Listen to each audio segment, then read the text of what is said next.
You're listening to KUCI 88.9 FM in Irvine. The opinions and views expressed in this program do not reflect those of KUCI, its management, or the UC Board of Regents. To find out more about this talk show or other talk shows broadcasting on KUCI, log on to our website at kuci.org or check out the latest program guide.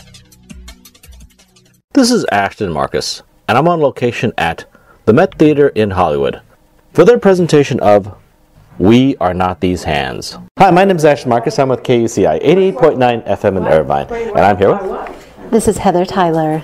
This year I've produced 4 shows for Rogue Machine Theater for the Fringe Festival. The first one that premiered tonight was In the Valley of the Shadow by Catherine Cortez, and it's a piece that was inspired by the Pulse Orlando nightclub shooting a year ago. It's very moving. It is still carrying a message of hope, and love is love is love is love is the main theme. For my viewers who aren't familiar with this, what is the Fringe Festival anyway?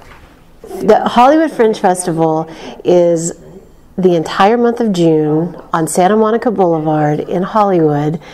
Walk down the street, look at any theater, or really just look around you, and you will see hundreds and thousands of performing artists and patrons, audience members, walking in to see a myriad of shows. A lot of world premieres, a lot of one-person shows, a lot of comedies, a lot of dramas, a lot of ensembles. It crosses all genres. And unlike other festivals, nothing is curated, so anybody can bring anything. You can get a whole myriad of different types of performances in one evening. You know, I was recently doing an interview. During the interview, I actually said, you know, I've never seen a bad performance at this theater before, ever. And someone actually asked me a question. They said, is that really true? You've never seen a bad performance? How is that possible? The reason is because they've never done an original piece there. They always do classical pieces, either Shakespeare or Ibsen or something that won a Pulitzer Prize. And obviously it's going to be fantastic, but it's almost impossible for me to say something like that for a theater that does original work. So my question is, why should someone do original work when they can actually do performances that, you know, they just never do a bad performance? Well, okay, I come from the world of Chicago theater, where we did a lot of original plays. And when I first came out of college and went into that world, I had the same point of view. I was always like, why are you always doing new plays? Because we have something that's tried and true. Why don't we just redo this? And it was explained to me, we're in contemporary society. There are so many stories to tell, so many different points of view. That would be like, you know, Shakespeare redoing a Greek play, and that's all that he would ever want to do over and over again. Obviously, the same themes can be relevant in each of those, you know, from Greeks to Shakespeare to anything that even Tom Stoppard would do. But the point of doing something new is that you have to explore what's relevant either right now, or even if it's a period piece but it's new, looking back at what's relevant today that resonated then and now and again in the future. And it's taking a big risk, and isn't that the point of art? I agree. Basically, it's, first of all, it's of the moment, because art itself, every theater piece, you have to kind of look at it from when it was originated. We actually are living in very interesting times, and that should be documented. It will produce a tremendous amount of work, and actually it's very relevant for our times right now. Yeah, I love that you said that. Right now is so rich with, I mean, let me give you an example. We went out to select, I talked to John Perrin Flynn, the artistic director of this company, and we went out to select pieces for the Fringe. And we really just cast our net within the company to say who has something that they're really committed and passionate about doing. It could be your own work, it could be someone else's work, it could be a produced play. What's resonating with you right now? And look at the themes that we got back and that we're producing. First of all, they're all women-generated pieces. All 4 of these plays were written by women. Now, why is that? Right now, women have a voice. They want to be heard, and the voices are very different in these plays. There's the LGBT point of view. There's the college assault, college rape issue in the interference. there is this dystopian society with Sheila Callahan trying to figure out what life means in this consumer-driven society, and is there a better place across the river? And then there is, in our one-woman show, The Pleasure Project, you know, what can save humanity? Maybe it's just the female persona, body part, just having fun, just to have pleasure. So very diverse points of view, but the point is it's a ripe time for people whose voices haven't been expressed on stage and in our media, film and television. Right now is when we want that to happen. People of all colors, people of all persuasions, and in our case, a lot of women. One thing I do have to compliment this theater, Rogue Machine, is, again, I see a lot of good work here. Even though a lot of it is original work, I see a lot of good work. I see other theaters like that also. Does it matter if you go to the Fringe Festival which theater you go to? Because, again, of all the theaters I've been to, I'm very impressed by several of them. They just do very good work. Yeah, Fringe is a little bit different in that a lot of your resident companies will give up this period of time to host or to be a venue for other artists. So, for example, I'm also an associate member at Sacred Fools, and I produced a Fringe show there last year. They have a fantastic new space on Santa Monica where they have 4 different stages, but they take this time off of their own main stage work and they become a venue, and so they're also not curating these pieces, they're just providing a community and a home and a warm atmosphere for these artists to come in. So you can see a multitude of shows there, including even their awesome late night running series, Serial Killers, at 11 o'clock on a Saturday night. And then you can turn around and you can see a Shakespeare play, or you could see a dance piece.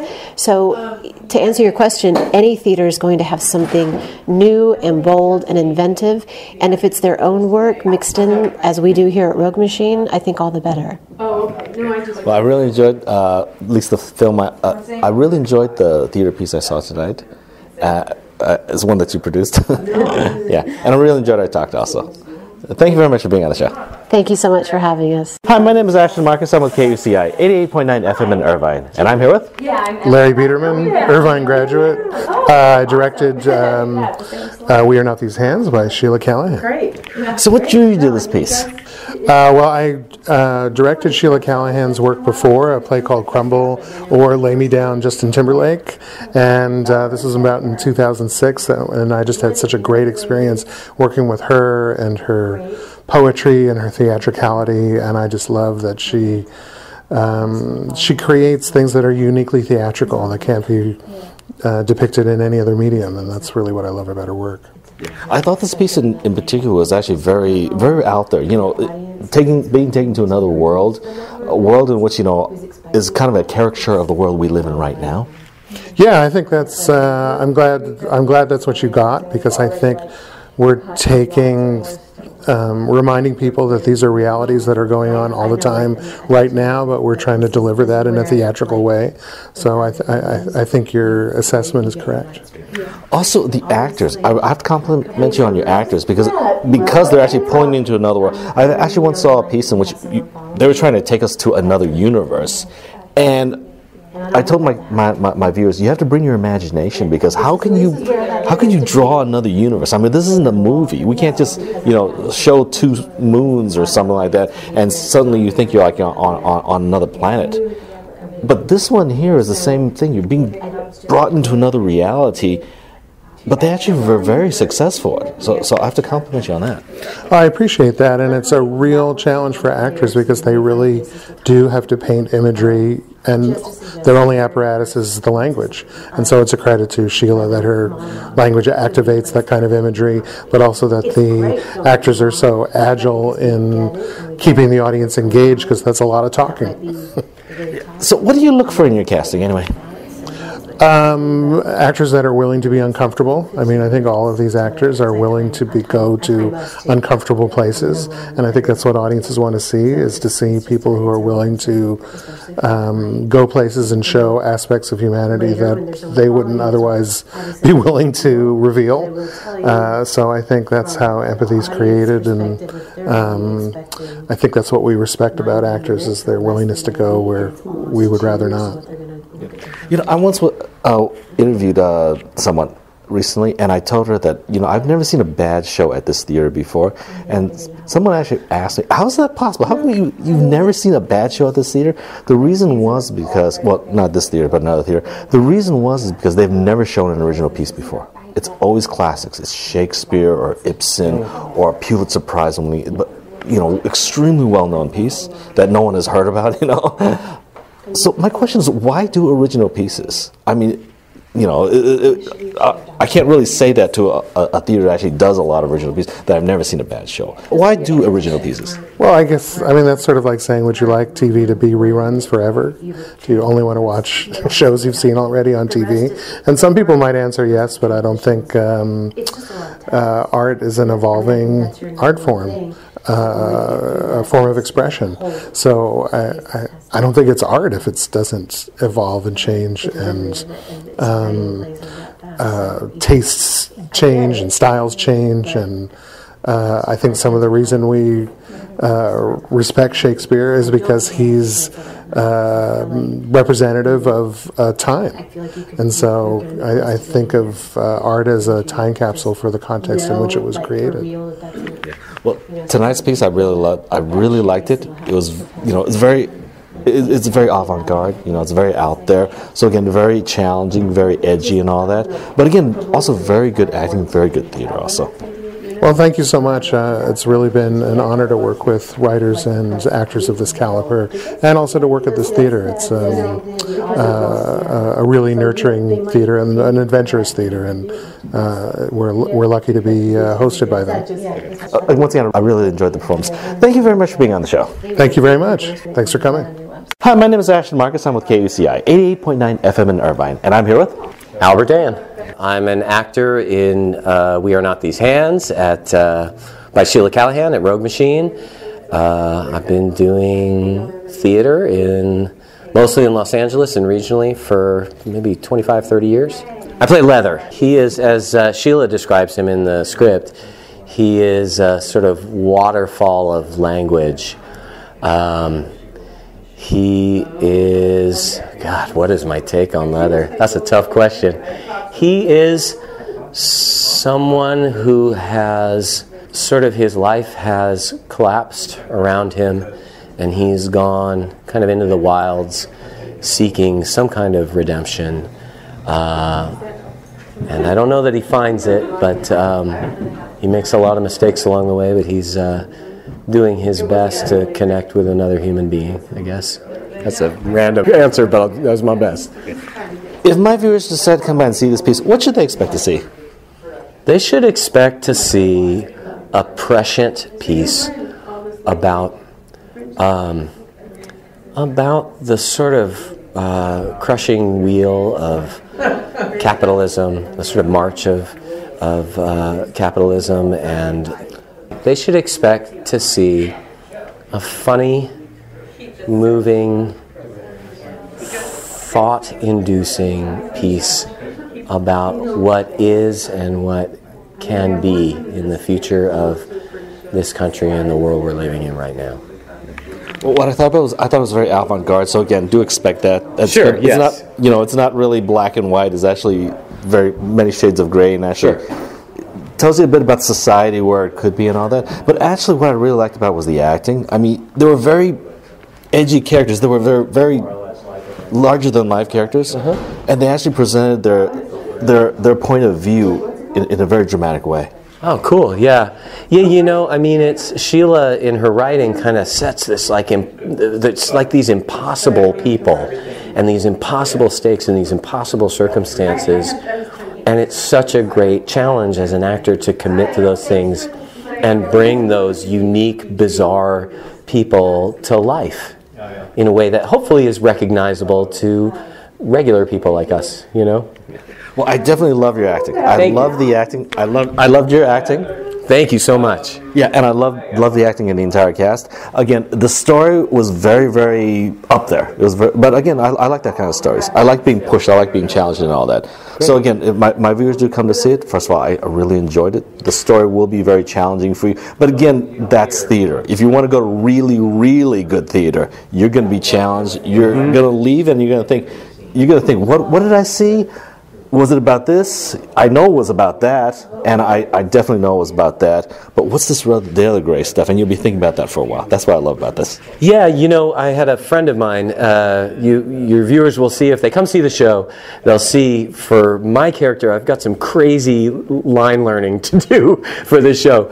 And I had a friend who ran lines with me. And just from that experience, she called me back the next day and said, my God, I've been thinking and thinking and thinking about this play. Like, I went home, I talked to my husband about it. Like, you know, I'm still figuring out and chewing on it, like, you know, 2, 3, 4 days later. And I think that's the experience I think we hope to give with this thing, is that it stays with you. And yeah, it's not all like crystal clear right in the moment in every way, but that it gives you something to kind of sit with and think about and make you bigger, make you fuller in your understanding of the world, I hope. Once again, I really enjoyed myself. Thank you very much for being on the show. You bet, thank you. Hi, my name is Ashton Marcus. I'm with KUCI, 88.9 FM in Irvine. And I'm here with? Cecily Glushevich. I'm originally from LA and just recently graduated from college in Vermont, Middlebury. I played Moth. What's your take on Moth? Oh gosh, I have a lot of feelings about it, but basically it's a really dark, I mean it's a very dark play, and what she's been through in terms of like her relationships with men and the exploitation of this world is so extreme, and it's a very complicated play because she does end up having this relationship with a way older guy. But in a lot of ways, he's like a good thing for her, and you know, it's very complicated. So yes, very dark play, lots of issues, and yeah.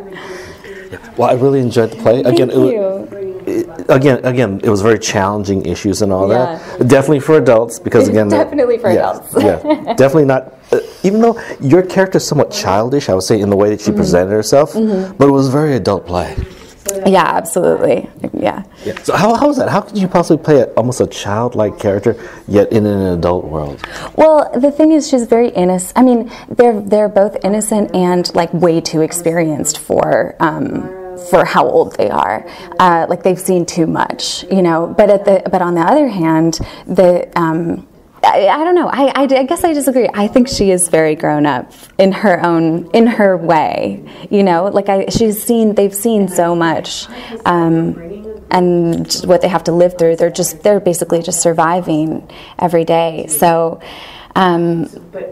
So she is grown up to me. So maybe I'm just childish. I don't know. But she has never seen things like she's never heard music, she's never smoked a cigarette, so in that way there is a lot of innocence there in terms of that everything is new to her. A bit of a feral child, because in a sense she was 15, so maybe 15 going on 30. Yeah, something like that. To a certain extent, yeah. Well, I really love the acting, because again, that's a very challenging role to do a piece like that, and also, you know, it's a very dark play, very left with a lot of interpretation in what was said in their ideas, and I'm actually still thinking about the videos that were shown and what they meant. So that's gonna be with me for a while. You know? Yeah, exactly. Yeah, it's been we feel like really lucky that it all turned out the way it did. It's been sort of a beautiful experience, and getting the cast and all the people that did all that. Michelle, who did all the videos for us, is just fantastic. So we feel like so lucky that it turned out this way. Yeah. Well, once again, I really enjoyed myself. Yeah, thank you very much. I'm very glad. Thank you very much for being on the show. Thank you. Hi, my name is Ashton Marcus. I'm with KUCI 88.9 FM in Irvine, and I'm here with Emily James. I'm 23 years old and I'm an actress in Los Angeles, and I play Belly in this play. I think she's someone who's been abused a lot, but is very hopeful and is kind of a warrior in her own mind, and keeps fighting despite the worst circumstances, like absolute worst. And she's like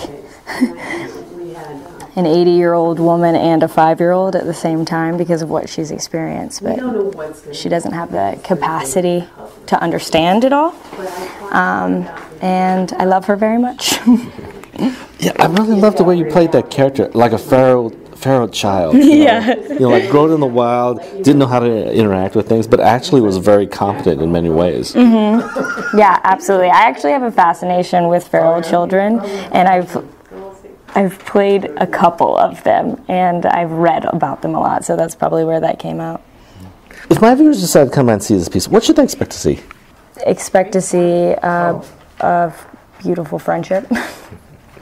Yeah, I thought the play was very dark at times, and again, talked a lot about economics and a lot about sociology and all that, and also a bit about about human nature, on what would happen if, I guess, society were going through an apocalypse or something. Yeah, absolutely.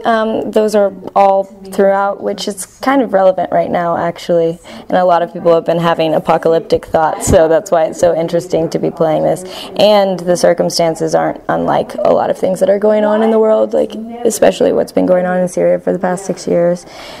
So, yeah, it is a science fiction take on everything, but I think it's still very relevant, very real. I also have to compliment the actors. I thought the actors did a very fantastic job. Thank you so much. Because in a sense, you have to pull yourself to another world, and first of all, I've never been in a world like that. I'm not sure if you've ever been in a world like that. So how can an actor really pull you into something like that if neither one of us have actually been there? Well, once you start imagining it, you start to see that that world does exist everywhere, and that's what I've started to notice before. It is really hard to get into it, but once you understand the struggle for just a moment, you start to see that what's the difference between them and homeless people in the streets of LA, or people who've been abandoned, or people that are trapped, addicted to drugs, that are stuck. They're just people that are stuck. And I think that exists everywhere. And so I've kind of just been tapping into that, and then also doing a ton of research on people in other places besides the United States where they're actually in circumstances like this. Once again, I really love the performance, and I loved your performance in particular. I thought it was fantastic.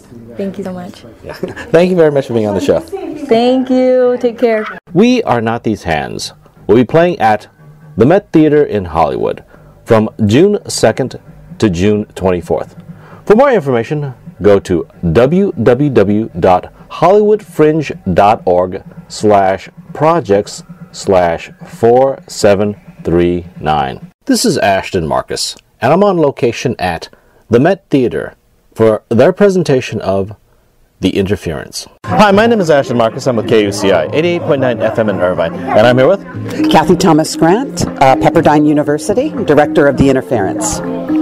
Question, what drew you to this piece? Why did you decide to do it? Well, I commissioned Linda Radley in the fall of 2014, and we met 2 or 3 times over the course of 2014 and the spring of 2015, and this is what she decided to write on. It started as a topic of everyday sexism on university campuses. There is a YouTube video of Lads on a Bus, which deals with the Sterling football team, soccer team, and this kind of just sparked something in Linda, and she decided to write on this issue. If my viewers decide to come and see this piece, just a second, what would they see? They will see the story of Karen and all the different twists and turns that happen in a case about that's brought before charges on a university about sexual assaults. this seemed almost like it was a real story opposed to it being fiction. Yes, it is a compilation of many stories based on research that Linda and the cast have done. It's interesting. The Stanford case with the Brock, I think it's Brock Peters, came out just after we had workshopped this play in January and February of 2015. And then the questions came out. Linda had written these questions for Karen long before that happened. So it is a compilation of a lot of different sexual assault cases on university campuses that we've done research on. So it's a compilation of that. I personally thought it was very fascinating. It was very captivating, and also about when I was in college was the time when people started talking about things like, about having to say yes and having to accept no's. Right. I think that one of the purposes of this piece is for us to start a conversation about consent and what does consent mean, and being able to understand what giving consent means, even not even just understanding no, but understanding how to say no, and that you can say no, and that you can say no whenever you want to say no.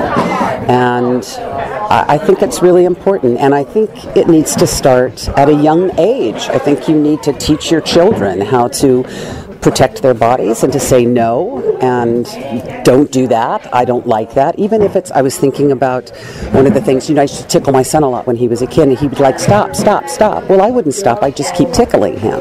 But if I was to do it over again, I would stop and then check with him to see if he wanted me to continue it. So it starts that young, I think. When kids say no, we need to acknowledge that and teach them the power of that word. Linda Radley's sort of message is, what is consent? And then when these cases come up, we do have these inherited ideas about the survivor. And you have to think about your own head, and when you see somebody walking down the street and you think, oh my God, look at what she's wearing, she's asking for it, right? Or students that come out of a classroom and say, man, I raped that test just now. Well, you don't use that kind of language. It's all very, we have to hold each other accountable for that. And also just have a dialogue about it. We need to start talking about it. I was thinking back in the old days, and back in the old days when they said, don't have sex until marriage, and even in the Army where it says, well, you can't bring women in the barracks, period. It doesn't matter what, you could be 30 or 50 years old, you still can't bring women in the barracks. And I was thinking, maybe this is a prudish example of trying to solve things, but then I thought to myself, why did they come up with things like that? Could it possibly be that this has happened before? Maybe thousands of years before? This is always happened? It has. Oh, yeah. Absolutely. Rape is, as it says in the play, it's not about, it's about power. Rape is about power, and rape is used, well, we know it's used as genocide in Bosnia, those women were raped.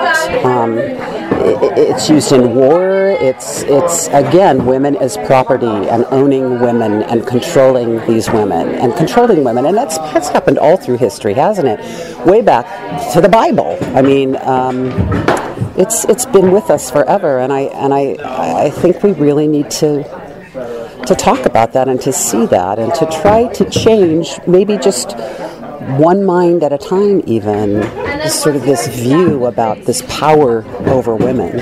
And it's a problem today, right, too. It's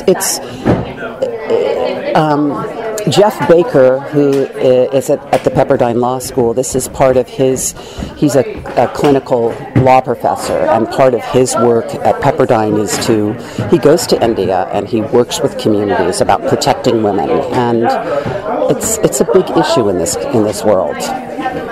I really enjoyed myself tonight. I thought it was riveting. This is only playing for like 3 days. 3 days. Yeah, I'm hoping all my viewers will come by and see it. I thought it's fantastic. Thank you so much. Thank you very much. Thank you. Thank you very much for being on the show.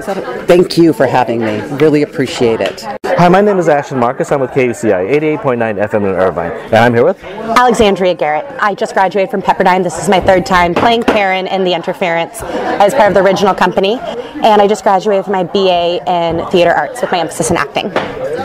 What's your take on Karen? She's a survivor, that's for sure. I love that through the entire show, she isn't just a victim. You see her whole personality. She's a multidimensional person, and I have never once been able to play her the same because I'm always learning things about her. If my viewers decide to come by and see this piece, what should they expect to see? I think they should expect to see a big heaping whop of truth. It's not going to be comfortable, but it's going to spark a lot of conversation, spark a lot of uncomfortable questions, and even possibly more uncomfortable answers. But I think it's definitely a great step that our society really needs to take right now in regards to sexual assault. And we need to start talking about it, talking about what consent is, talking about if the gray area actually exists. It just needs to be a conversation. The Interference will be playing at the Met Theater for 3 days only, June 6th, 7th, and 8th. For more information, go to www.hollywoodfringe.org/projects/4752.